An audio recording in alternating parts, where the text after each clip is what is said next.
Hello guys, welcome back to my YouTube channel learn with Junaira.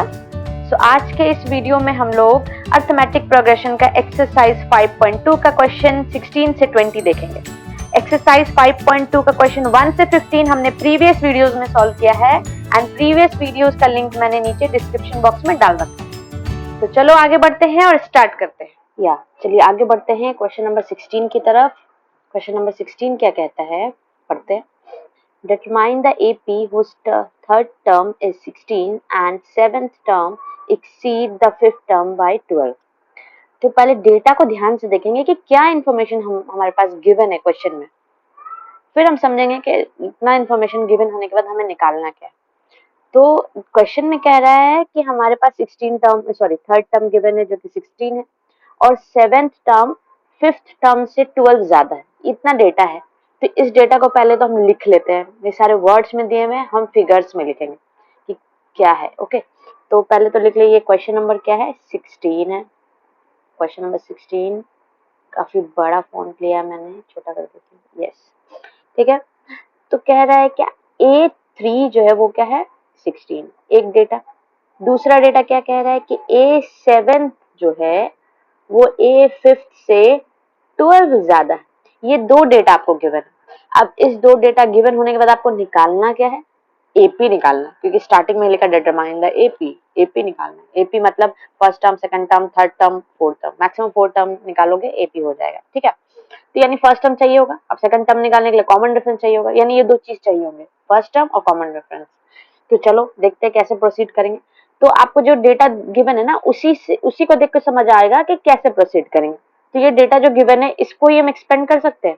क्या लिखेंगे, a plus 2d is equal to 16 लिख सकते हैं और इसको दे देंगे इक्वेशन 1, ठीक है।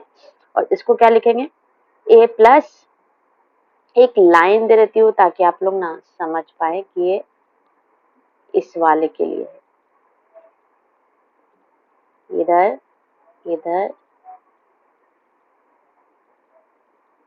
ठीक है।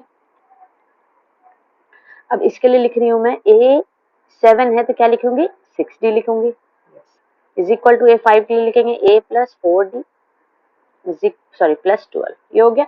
अब इसको थोड़ा सिंप्लीफाई करके हम इसको इक्वेशन 2 लेंगे, अभी नहीं ले सकते क्योंकि इसमें a दो जगह है, d दो जगह है, तो ऐसे नहीं लेंगे, ठीक है।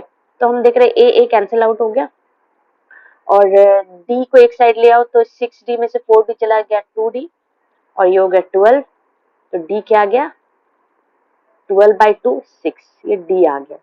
अब आप लोग को पता है क्या करना चाहिए, इस d का यूज हम लोग किस में करेंगे, इक्वेशन 1 में। Put this in equation what 1 करके देखो, इस वाले में पुट करना है d की जगह पर, है ना।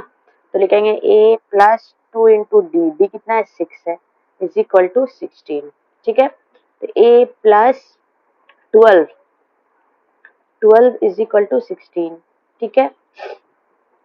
अब a is equal to 16 minus 12 हो जाएगा और a आ गया 4, ठीक है।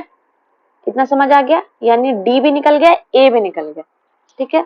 अब a निकल गया, d निकल गया, ap निकालना है। तो ap निकालने के लिए पहला टर्म 4 है, दूसरा हो जाएगा, इसमें से कॉमन डिफरेंस ऐड करते जाओ हर टर्म में, यानी 4 प्लस 6 10, देन 16, देन 22, है ना। सो ऑन, ap निकल गया आपका। तो ये रहा आपका आंसर। तो ये रहा आपका आंसर फॉर 16th क्वेश्चन। तो आसानी है ना, कोई ज्यादा दिक्कत वाली बात नहीं है, कैसे प्रोसीड करना ये समझ आ रहा है। और एक बार जब आप प्रोसीड करने लगोगे तो आपको पता चलेगा कि अच्छा ये ऐसे बनेगा। क्वेश्चन देख के कभी कभी होता है मुश्किल लगते हैं, लेकिन जैसे ही हम उसको पेन पेपर का इस्तेमाल करके जब हम उसको कॉपी में लिखते हैं तब हमें पता चलता है कि आगे क्या करना है। तो मैं कहूंगी सिर्फ देखने से नहीं होगा, आप लोग प्रैक्टिस करते चलो। क्वेश्चन नंबर 17 की तरफ मूव कर रहे हैं। क्वेश्चन नंबर 17 क्या कहता है, find the 20th term from the last of AP. AP given है और उस एपी का 20th टर्म निकालना है, बट बट क्या, कि आगे से नहीं पीछे से, फ्रॉम लास्ट। ये कैसे बनेगा, ऐसा तो क्वेश्चन पहली बार देख रहे हैं। तो पहली बार सब कोई इस सब कुछ देखता है, तो ये भी पुराना हो जाएगा। चलो देखते हैं इसको। AP क्या है, 3 है, 8 है, 13 है एंड सो ऑन। लास्ट में क्या है, 253। ठीक है, तो जब भी बोलेगा ना कि लास्ट टर्म से निकालना है आपको, तो लास्ट टर्म का मतलब लास्ट को फर्स्ट ट्रीट करो आप। ठीक है, यानी इसको रिवर्स कर दो। रिवर्स करने का मतलब कि जो लास्ट टर्म है उसको फर्स्ट में कर दो। ठीक है, अभी पीछे जाना आपको, पीछे की तरफ है ना, आपको इधर ये वाला टर्म निकालना है। ये वाला टर्म क्या होगा, मतलब इससे एक पहले क्या होगा। तो आप देखो ना क्या कितने का कॉमन डिफरेंस है, आप देख पा रहे हो 5 का कॉमन डिफरेंस है ना। तो यहाँ इस पे जो टर्म होगा वहां 5 ऐड करेंगे तब जाके ये निकलेगा। ठीक है, तो यानी आपको इसमें से 5 माइनस करना पड़ेगा, तो क्या आ जाएगा 248। ये टर्म है, सो ऑन करके फिर आपका आएगा 13, फिर आएगा 8, फिर आएगा 3। देखो ध्यान से देखोगे तो हमने क्या कर दिया है, हमने रिवर्स कर दिया है। यानी लास्ट टर्म को फर्स्ट टर्म बना दिया, फर्स्ट टर्म को लास्ट टर्म कर दिया। क्लियर है, रिवर्स कर पाओगे, जब भी फ्रॉम लास्ट बोलेगा ना तो उसको रिवर्स कर देना। यानी फर्स्ट टर्म जो है वो लास्ट बन जाएगा, फर्स्ट टर्म वो लास्ट बन गया और जो लास्ट टर्म था वो फर्स्ट बन गया। बस, अब आपको कुछ नहीं करना है। अब इस AP को कंसिडर करना है। अब जो आपके पास नया बना है ना, ये वाले AP को कंसिडर करोगे, ये वाले, यानी ये जो AP है इसको कंसिडर करना। अब इसका कॉमन डिफरेंस अलग होगा, आप खुद ही देखो कि 253 से 48 जा रहा है, यानी कम हो रहा है ना। यानी हम लोग जब इसका कॉमन डिफरेंस निकालेंगे तो 248 माइनस 253 तो -5 आएगा। ठीक है, तब इस AP को कंसिडर करके इसका 20th टर्म निकालना है, A20 निकालना है। A20 का मतलब A प्लस 19D है ना। अब A इस्तेमाल करेंगे, इस AP को कंसिडर कर रहे हैं हम लोग, इस AP को। ठीक है, तो इसका A क्या है 253 प्लस 19, D क्या है -5। अब इसको सॉल्व करो, क्या आ जाएगा, ये 253 माइनस हो जाएगा ये, है ना, क्योंकि हम लोग 19 इंटू -5 कर रहे हैं, तो -95। अब इसको जब माइनस करेंगे तो क्या आ जाएगा 158, यानी A20 क्या आ गया आपका 158। तो ये A20 इसके लिए है, बट ऊपर वाले AP के लिए है क्या है 20th टर्म फ्रॉम लास्ट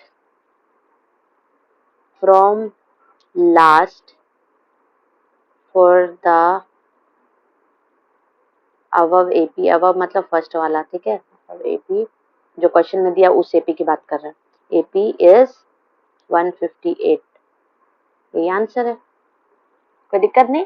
तो लास्ट टर्म जब भी रहेगा ना तो मैं बता देती हूँ कैसे करोगे आप लोग। लास्ट टर्म से निकालने बोला जाएगा ना, तो लास्ट टर्म से अगर निकालने बोले, लास्ट टर्म को फर्स्ट टर्म ट्रीट करोगे और कॉमन डिफरेंस जो भी आया होगा आपका क्वेश्चन के लिए उसका नेगेटिव ले लोगे। नेगेटिव मतलब अगर पॉजिटिव में है तो नेगेटिव, अगर नेगेटिव में है तो पॉजिटिव। ठीक है, चलो इस तरह से हम लोग आगे बढ़ेंगे क्वेश्चन नंबर 18 की तरफ। 18 क्या कह रहा है, sum of 4th and 8th term of AP is 24, 6th term and 10th term is 44, find the first 3 term of AP। इसमें इक्वेशन के फॉर्म में, मतलब 4th और 8th टर्म का समेशन दिया हुआ है 24, 6th और 10th टर्म का समेशन दिया हुआ 44। अब AP का फर्स्ट 3 टर्म निकालना है, फर्स्ट 3 टर्म मतलब फर्स्ट सेकेंड थर्ड।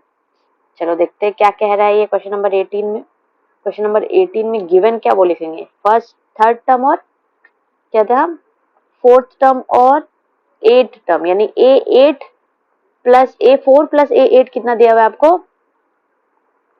24, ये हो गया। तो इसको थोड़ा सिंप्लीफाई कर दो, क्या लिखेंगे इसको, मैं एक लाइन ले रही हूँ, उस साइड दूसरा गिवन लिखूंगी, इस साइड दूसरा। ठीक है, और क्या गिवन है A6 प्लस A10 दिया हुआ है जो कि है 44। ये दो चीज गिवन है, अब इसको सिंप्लीफाई करके बनाएंगे। A4 को क्या लिखेंगे A प्लस 3D, किसने बोला, यस जिसने भी बोला है सही बोला है। और 8 को लिखेंगे 7D इज इक्वल टू 24। वैसे ही same A plus 5D plus A plus 9D is equal to 44। Wow, अब क्या करना है बता सकते हो, सिंप्लीफाई करेंगे A और A मिलके 2A प्लस 10D हो जाएगा, 7 + 3 = 24 और इधर क्या हो जाएगा, a और a मिलके 2a प्लस 14d = 44 आ गया। अब इस वाले इक्वेशन में देखो 2 कॉमन है, सब 2 से डिवाइडेड, 2 बाहर निकाल लेंगे तो क्या आ जाएगा, a + 5d = 24। अब ये 2 उधर चला जाएगा, डिवाइड हो जाएगा तो क्या आ जाएगा, a + 5d, ब्रैकेट देने की जरूरत नहीं है, a + 5d = 12। इधर मल्टीप्लाई में था, उधर डिवाइड हो गया, इसको इक्वेशन 1 ट्रीट करेंगे हम लोग। यहाँ पे देखो 2 कॉमन ले लेंगे, a + 7d = 44 और ये 2 उधर डिवाइड हो जाएगा तो क्या हो जाएगा, a + 7d = 22। इक्वेशन 2 1 और 2 निकल गया है और इसी इक्वेशन को हम लोग क्या करेंगे, कंसीडर करेंगे और इसी को सॉल्व करेंगे तो हमारा a और d फाइंड आउट हो जाएगा। 2 इक्वेशन 2 वेरिएबल, आराम से हम लोग फाइंड आउट कर सकते हैं वैल्यूज। तो क्या करेंगे, सब्सट्रैक्ट करेंगे, राइट। किसको किससे, सबको पता है, 1 को 2 से। Subtracting equation 1 from 2। आप 2 को भी 1 से कर सकते हैं, मैं बस इसलिए कर रही हूँ कि a का तो कोएफिशिएंट सेम है, वो तो कैंसिल आउट हो जाना है। अब d का कोएफिशिएंट किसका बड़ा है, 7 का बड़ा है, सॉरी सेकंड का बड़ा है, तो इसीलिए हम सेकंड को बड़ा रखेंगे और उसके नीचे 1 लिखेंगे और इससे माइनस करेंगे। बाकी आपकी मर्जी, आप किसी को किसी से भी कर सकते हो, नेगेटिव साइन के साथ आएगा। तो हम फर्स्ट इक्वेशन को, सेकंड इक्वेशन को पहले लिखेंगे, a + 7d = 22, फिर लिखेंगे a + 5d = 12। ये लिखने के बाद हम एक लाइन देंगे और साइन चेंज करेंगे। सबको पता है माइनस करने टाइम साइन चेंज करना होता है, यहाँ माइनस, ये माइनस, ये माइनस। अब हम इसी साइन को कंसीडर करते हुए इसको बनाएंगे, ठीक है। तो ये कैंसिल आउट हो गया, ये बचा क्या, 2d और यहाँ क्या बचा, 0 और 1, 10 बचा। साइन किसका होगा, 22 का प्लस साइन है तो वही होगा, तो d = क्या आ गया, 5, है ना। अब इस d को क्या करेंगे, किस में पुट करेंगे, क्या बोलते हो, 1 में, 2 में, जिसमें आपकी मर्जी, बट मेरा फेवरेट तो कौन है, 1। पुट इन इक्वेशन 1, ठीक है। 1 में पुट कर दो जा करके इसको, तो 1 अगर देख पा रहे हो, ये वाला 1 है, इसमें पुट करना है ना। तो इसमें पुट करो, a तो वैसे ही रह जाएगा, प्लस 5 वैसे ही रह जाएगा, d की जगह हमने निकाल लिया है जो कि 5, ठीक है। तो ये आ गया ऐसा। अब इसको जब सॉल्व करेंगे तो आ जाएगा a + 25 को उधर लेके चली जाऊंगी मैं, तो 12 - 25 तो क्या आ रहा है, a = -13, है ना। अब आपको क्या क्वेश्चन में कहा गया था, फर्स्ट 3 टर्म निकालना है, फर्स्ट 3 टर्म। तो फर्स्ट टर्म निकल गया, अब सेकंड टर्म, फिर थर्ड टर्म। फर्स्ट टर्म निकल गया, सेकंड टर्म क्या निकालेंगे तो क्या आएगा, फर्स्ट टर्म है -13, सेकंड टर्म निकालने के लिए क्या करेंगे, first term plus common difference, क्या आ जाएगा ये, -7 -8 आएगा, सॉरी, ठीक है। अब थर्ड टर्म निकालेंगे तो क्या आ जाएगा, a3, तो second term plus common difference क्या आ जाएगा, -3। आ गए तीनों टर्म, यानी -13 -8 -3, ये आपके फर्स्ट 3 टर्म ऑफ एपी है। क्लियर है, कोई दिक्कत वाली बात नहीं, नहीं। चलो अब आगे बढ़ते हैं क्वेश्चन नंबर 19 की तरफ। ये क्या कह रहा है, क्वेश्चन नंबर 19 कह रहा है, Subha Rao started work in 1995 at an annual salary of 5,000, received an increment of 200 each year. In which year did his income reaches 7,000 rupees? ऐसा ही क्वेश्चन है जैसा मैंने एनसीईआरटी का एग्जाम्पल सॉल्व किया था फर्स्ट पार्ट में। चलो देखते हैं क्या कह रहा है। क्वेश्चन नंबर क्या है ये, 19 है। क्वेश्चन नंबर 19 कह रहा है कि सुभा राव जो है ना, वो 1995 में जॉब स्टार्ट किया, उस टाइम उनकी सैलरी 5,000 पर ईयर थी। 1995 में समझ लो कि उनकी सैलरी 5,000 थी, बट हर साल उनको इंक्रीमेंट देने की बात थी, जो कि इंक्रीमेंट 200 की थी, यानी 1995 में उनकी सैलरी 5000 थी। अब नेक्स्ट ईयर उनको इंक्रीमेंट मिलके हो जाएगा 5200 एंड 5400, ऐसा करके चलेगा। तो कह रहा है कि कौन से साल में इनकी सैलरी हो जाएगी 7000, विच ईयर। तो जब भी ऐसे कौन से ईयर में होगी, उसमें हम क्या करते हैं, लेट कर लेते हैं, है ना। हमें नहीं पता कौन से साल में होगी, हम मान लेते हैं कि nth ईयर पे होगी, है ना, nth ईयर पे होगी। हमें नहीं पता, हम मान लेते हैं कि nth ईयर पे होगी। यानी ये जो 7000 है, ये n दिया हुआ है आपको। अब कौन से ईयर पे होगी वो n है, वो n आपको फाइंड आउट करना।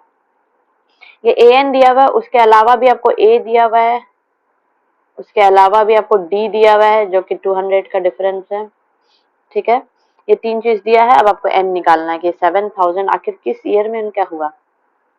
चलो इसको ब्रेक करते और सॉल्व करते। तो ए एन को लिखते हैं a plus n minus 1 into d is equal to 7000 rupees, है ना।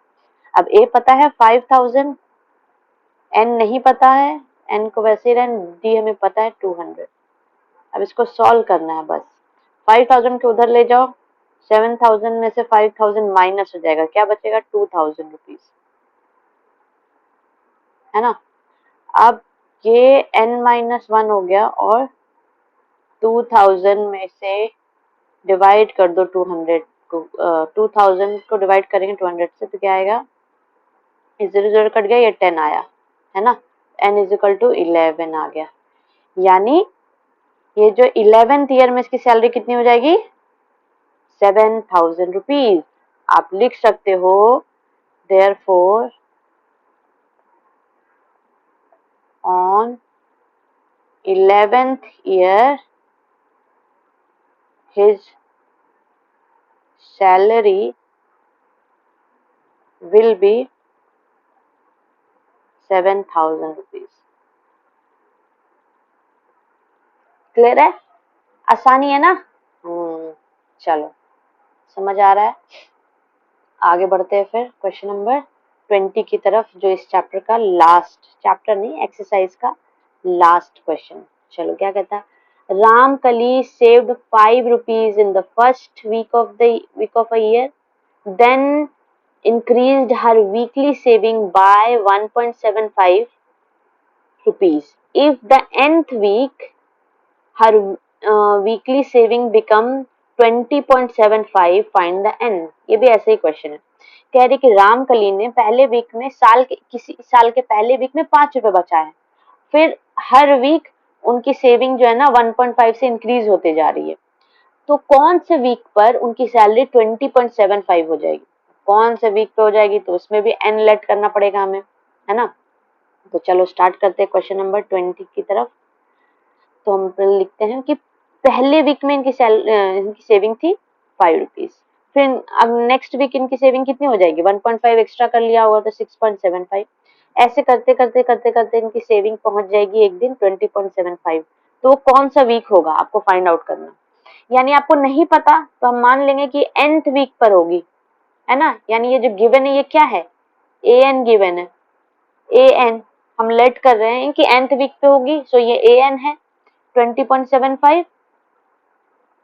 ठीक है, अब इसका इस्तेमाल करके आपको एन निकालना, जैसे लास्ट क्वेश्चन में निकल, सेम है, बस कैलकुलेशन में डेसिमल आ जाएगा और कोई बात नहीं। ठीक है, तो चलो स्टार्ट करते हैं। ए एन आपको दिया हुआ है 20.75, ए एन को हम लोग एक्सपेंड करेंगे, a plus n minus 1 into d is equal to 20.75। अब a पता है आपको, क्या गिवन है, फर्स्ट टर्म 5, n माइनस 1 नहीं पता है, d पता है 1.75 का, क्योंकि इतना ही से इंक्रीमेंट हो रहा है इनका। ठीक है, ये हो गया। अब सॉल्व करेंगे तो n माइनस 1 इधर ही रह जाएगा, इंटू 1.75 इधर ही रह जाएगा, 5 उधर जाके माइनस हो जाएगा, तो ये हो जाएगा 15.75। अब ये 1.75 को आप क्या करेंगे, डिवाइड करेंगे, क्यों, क्योंकि इस साइड वो लेफ्ट हैंड साइड वो मल्टीप्लाई में 15.75 डिवाइडेड बाय 1.75। आप चाहो तो इसको ऐसे डिवाइड कर सकते हो, या फिर इसको छोटे छोटे नंबर से डिवाइड कर सकते हो। ठीक है, तो पहले मैं इसका डेसिमल हटाती हूँ। डेसिमल हटाने के लिए क्या करेंगे, जो ऊपर है ना, जो न्यूमरेटर है, अगर न्यूमरेटर में डेसिमल है तो हम क्या करेंगे, नीचे यानी डिनोमिनेटर में इनटू देंगे, अगर कुछ होगा तो इनटू देंगे, और कुछ नहीं है नहीं डिनोमिनेटर में तो डायरेक्ट लिखेंगे, ठीक है। तो अभी हमारे पास डिनोमिनेटर में ऑलरेडी है तो हम इनटू देंगे, देन डेसिमल हटाएंगे, डेसिमल हटाने के बाद जैसे डेसिमल हटाए उसके प्लेस पे आप 1 दोगे। अब क्या करेंगे, आप डेसिमल के बाद का डिजिट काउंट करो, कितने हैं, 2 है ना, 7 और 5, तो यहाँ 2 जीरोस देंगे, ठीक है। ये हो गया। अब ऊपर डेसिमल हट चुका है, अब पूरे नंबर क्या है, 1575, ऐसे ही कंसिडर करो। वैसे नीचे वाले के लिए यानी डिनोमिनेटर में अगर डेसिमल है तो हम लोग न्यूमरेटर में इंटू करेंगे और इसके जगह इसको हटाएंगे, 1 देंगे। फिर इसमें भी आप देखो दो डेसिमल है, सॉरी 2 डिजिट है डेसिमल के बाद, तो यहाँ पे 2 जीरो देंगे, यानी नीचे से भी डेसिमल हट गया है, अब वो बन गया 175। अब ये 100 और ये 100 कैंसिल आउट, आपका प्रॉपर क्या बचा है ऊपर, 1575 डिवाइडेड बाय 175, ठीक है। अब इसको चाहो तो कट कर सकते हो सिंपल सिंपल या डायरेक्ट, आपको जो आसान लगता है, ठीक है। आप चाहो तो पूरा होल 175 ऐसे करके इसको 11575 को डिवाइड कर दो डायरेक्ट ऐसे, नहीं तो 5 आप देख पा रहे हो कि दोनों ही 5 से कटेगा, तो 5 से जब डिवाइड करेंगे तो क्या आएगा वो देख लेते हैं, ठीक है। चलो, तो 5 से कटेगा इतना तो पता है क्योंकि दोनों के लास्ट में 5 है, लास्ट लास्ट जो डिजिट अगर 5 का होता है तो हम लोग बोलते हैं कि वो डिवाइड होगा 5 से। तो चलो दिखाते हैं। तो ये कैंसिल आउट होगा 5 से, तो कितने टाइम्स में जाएगा देखो, ये 17 है तो 3 टाइम्स में 15, 2 बचा, 2 और 5 5, ठीक है। अब ऊपर जब कटेगा तो आप देखो 15 जाएगा 3 टाइम्स में पहले, तो इसको मैं इरेज कर दे रही हूँ, ठीक है। उसके बाद 15 पूरा चला गया, फिर बचा 7 1 टाइम्स में जाएगा, 7 से 5 माइनस हुआ तो 2 बचा, 2 और 5 15, सॉरी 25, ठीक है। ऐसा हो गया। अब ये वापस से 5 से जाएगा, ये तो डायरेक्ट 7 टाइम में जाएगा, और ये जाएगा 6 टाइम में 30, और ये 3, फिर ये 7 से कटता है 9 टाइम में, मुझे तो जहां तक याद है 9 टाइम में जाता है। 9 minus 1 sorry n minus 1 is equal to 9, तो n इज इक्वल टू 10, यानी क्वेश्चन में क्या कह रहा था, विच वीक, है ना, यानी कौन से वीक में उनकी सेविंग 20.7 हो जाएगी। तो आप लिख सकते हो therefore on 10th week of a year, उस साल के 10वें हफ्ते पे हर सेविंग वुड बी कितना, ₹20.75, दैट्स इट। तो बहुत आसान था ये एक्सरसाइज, मेरे हिसाब से आप लोगों को कोई डाउट नहीं होनी चाहिए। अगर फिर भी डाउट है तो मुझे कमेंट बॉक्स में जरूर बताना, ताकि मैं कोशिश करूंगी आप लोग के हर डाउट सॉल्व कर पाऊं। फिर हम लोग नेक्स्ट वीडियो में स्टार्ट करेंगे एक नया topic, sum of the first n term of AP, ठीक है। तो ये देखेंगे क्या होता है, एक नया फॉर्मूला इंट्रोड्यूस होगा आपको। तो आज के लिए इतना ही, स्टे ट्यून्ड, बाय बाय।